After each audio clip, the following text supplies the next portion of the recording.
I posted on the Eyes on Fox blog about a recent Indiana University study. Cutting to the chase, the study found Bill O'Reilly is a propagandist. Frequent O'Reilly watchers such as myself find this revelation, well, simply shocking. Or maybe not so much. I'll talk more about the study later. It's no huge surprise Bill responded to this on his cable show. What's surprising is how he responds. It seems Indiana University is part of the George Soros anti-O'Reilly smear machine. So I decided to join the Media Matters bandwagon in the hopes George Soros tosses some of his many millions my way. Hi, I'm Bill O'Reilly. Thanks for watching us tonight. Calling people names. That's the subject of this evening's Talking Points memo. Did you know that I, your humble correspondent, call somebody a name every 6.8 seconds during my T-Points presentation each evening? Did you know that? That's awful. I should be ashamed. I denigrate somebody 9 times every minute. How could I? Now, that astounding analysis, if you want to call it that, comes from 3 Indiana University researchers. I'm sure they're excellent folks. But somehow, some way, their research wound up in the hands of Media Matters, the smear internet site partly funded by enterprises connected to George Soros. And guess what? Media Matters issued a press release about the terrible Talking Points memos. What the press release did not say, however, is that the Indiana researchers consider pretty much every description to be name-calling. Quoting from the study, the terms conservative, liberal, left, right, progressive, traditional, or centrist were treated as name-calling if they were associated with a problem or social ill, unquote. Aha! Now, here's the backstory.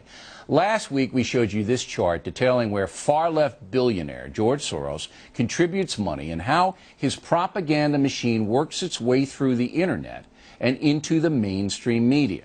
Soros and his gang were furious with that exposition, so we knew blowback was coming, thus the Indiana Media Matters nonsense. By the way, did you know that Soros's Open Society Institute donated $5 million to Indiana University? I'm sure that was just a coincidence. I'm also sure that Soros is very disappointed he didn't get more bang for the buck this time around.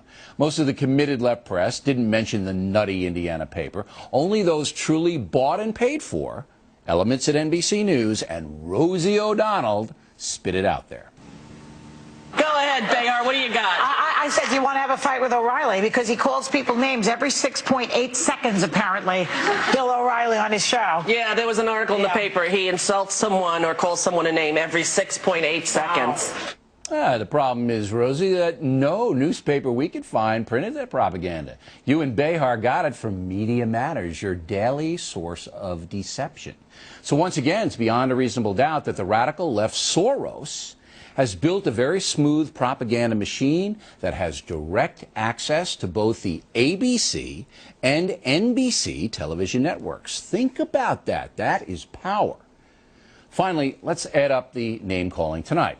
Let's see, there was humble correspondent, smear sites, radical left, committed left, nutty, deception, Behar, and Rosie. Oh, wait. The last 2 are real names. So that's only 6 examples of name-calling in 3 minutes. Far below my average. I must be slipping. And that's the memo now.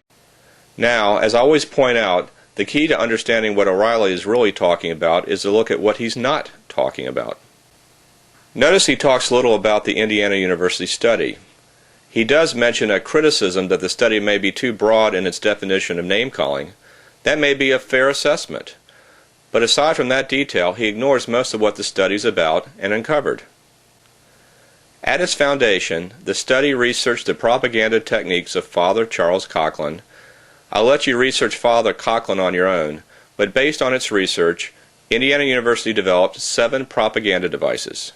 It then studied Bill's no spin zone and found Bill routinely employed 6 of them: name-calling, glittering generality, transfer, plain folks, bandwagon, and testimonial.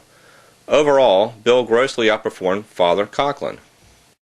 The meat of Bill's retort is to attack Media Matters and Indiana University as being in league with George Soros to slime O'Reilly.